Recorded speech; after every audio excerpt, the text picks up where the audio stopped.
There comes a moment in every warrior's life when he realizes a hard truth. The enemy was never out there. Not the blade drawn against him. Not the battlefield that raged before him. Not the storm that roared against the mountain. The true enemy lives within. The trembling hand. The wandering mind. The spirit that collapses before the first strike is ever made. In ancient Japan, there was a discipline so silent, so steady, so unnervingly calm, that it could break an opponent before the fight even began. They called it Zanshin, the mind that remains. It is the art of being fully present, fully aware, fully alive in each breath.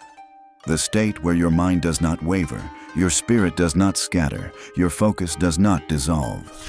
Zanshin is not about becoming untouchable to others. It is about becoming untouchable to your own doubt.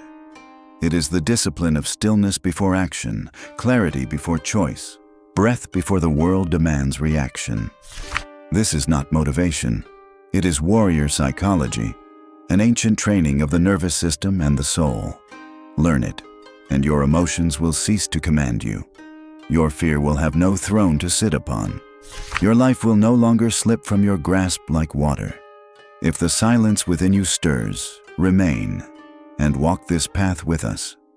He was still young enough to believe that victory came from muscle, speed, and the sharpness of steel. His name was Ren, a student among many in a small mountain dojo where the mornings tasted of pine and cold stone. He trained harder than the others. He swung his sword until his hands split. He ran the forest trails until his legs shook. Yet his strikes were wild, his breath uneven, his mind noisy. One evening, the students gathered to watch a demonstration. An old archer, thin as winter branches, was asked to strike a distant target. The target was so far it barely seemed real. Yet the old man drew the bow without a tremor. He released. The arrow flew straight. Then he closed his eyes, and the second arrow also struck the center. The students gasped. Ren's pride burned. How could a man who looked so breakable be unshakable? Ren stepped forward, jaw tight, voice sharper than respect should allow. How did you do that? The old archer did not answer at first. He simply pointed to Ren's hands. They shake, he said. Ren looked down. It was true. Just barely, just enough to betray him. Your arrow trembles because you tremble, the archer continued. You believe the target is out there. He tapped Ren's chest with one finger. Light, but unignorable. The real target is in here. Ren felt heat rise in his chest. Shame, frustration, and something darker. Doubt. Not doubt in the archer, doubt in himself. The old man lifted the bow again. Zanshin, he said, drawing the string slowly, breathing evenly. The mind that remains. Before the arrow flies, the strike has already happened. Ren Aifu stood frozen, something in him shifting, a quiet cracking inside his pride. And this was only the first fracture. The path of discipline had just begun. The morning after the archery demonstration, Ren went to the master's house before the sun had lifted over the ridge. Frustration drove him. Shame followed behind him like a shadow. He bowed deeply, perhaps deeper than necessary, and asked to be taught the way of the archer's calm. The master did not answer. He simply gestured for Ren to sit. A clay teapot steamed quietly between them. The master poured Ren a cup of tea. Then he kept pouring. The tea rose to the brim, then over it, then across the floor. Ren flinched back. Master, the cup is overflowing. The master finally looked up. And so is your mind. Ren's breath stilled. You want to learn, the master continued. Yet you have already decided who you are, what strength is, and how mastery should feel. How can I place anything inside a cup already full? Ren did not answer. A silence stretched, heavy, undeniable. The master set the teapot down, and Ren felt the weight of the lesson settle into his chest like a stone dropped into still water. You compare yourself to others, the master said. You rush, you grasp, you chase, your spirit is loud. There is no room for precision inside a storm. Ren lowered his eyes. He had thought discipline meant effort, more force, more hours, more strain. But the master spoke of discipline as subtraction. You must empty yourself, the master continued. Empty the fear of being less.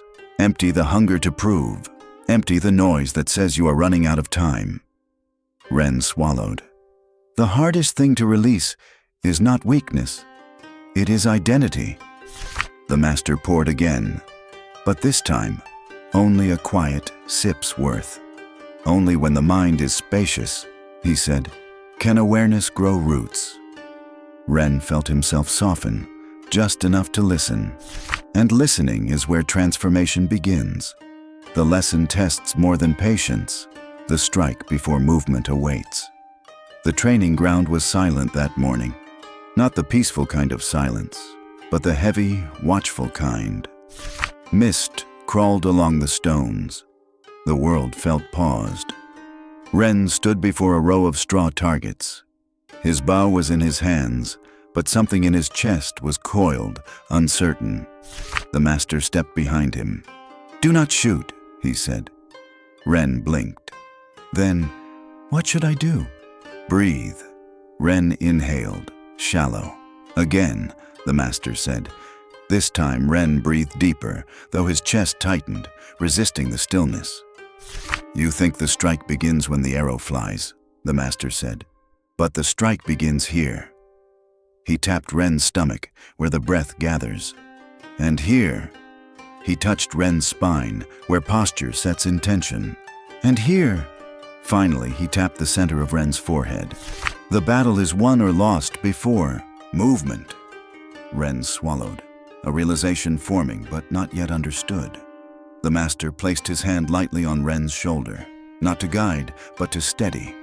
Before the arrow flies, decide, he said. Not with thought, with presence.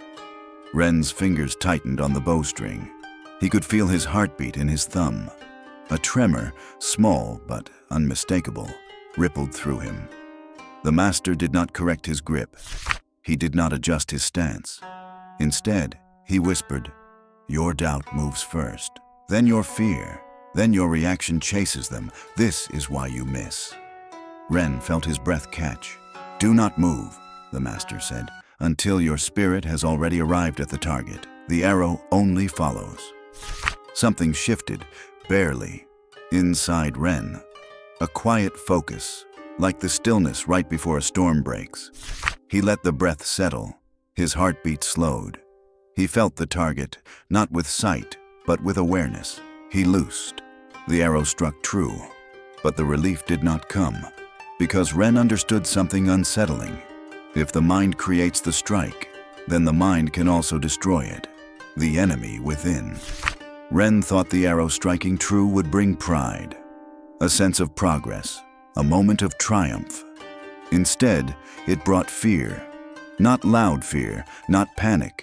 A quieter fear, the kind that whispers, what if it was luck? What if you fail next time? What if you were only pretending to improve? This fear arrived not in battle, but in stillness. It crept in during meals, in long empty hallways, in the moments before sleep. A shadow that followed him. The master noticed. He led Ren to a small meditation hall, empty except for a single cracked mirror resting on the floor. Its fracture split any reflection in two. Sit, the master said. Ren sat. He waited for instruction. None came. The master walked out, sliding the door closed behind him. Ren was alone, with the one opponent no sword had ever struck. The silence thickened, pressing against Ren's chest. He tried to slow his breath, but every inhale felt jagged, uneven. The cracked mirror waited before him, reflecting not his body, but his division. On one side, the warrior he wanted to become. On the other, the boy who feared he never would. Time blurred. The room grew darker. The quiet became loud. Fear did not scream. It remembered. It remembered every failure, every time Ren had been overlooked, every whisper of not enough. His fists clenched. His shoulders rose.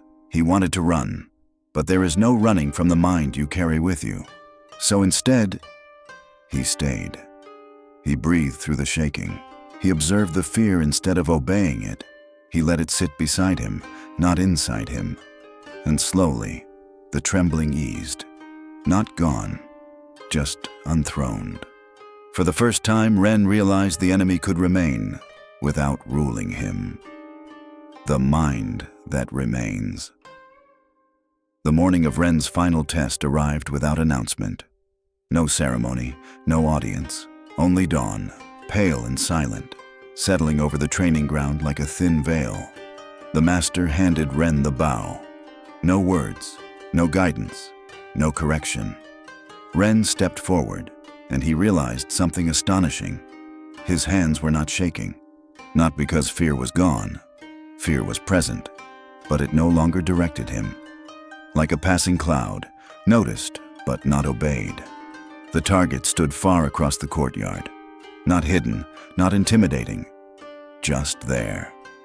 Ren breathed, not to calm down, not to perform, but because breath is life, and life is movement, and movement is the river that carries action.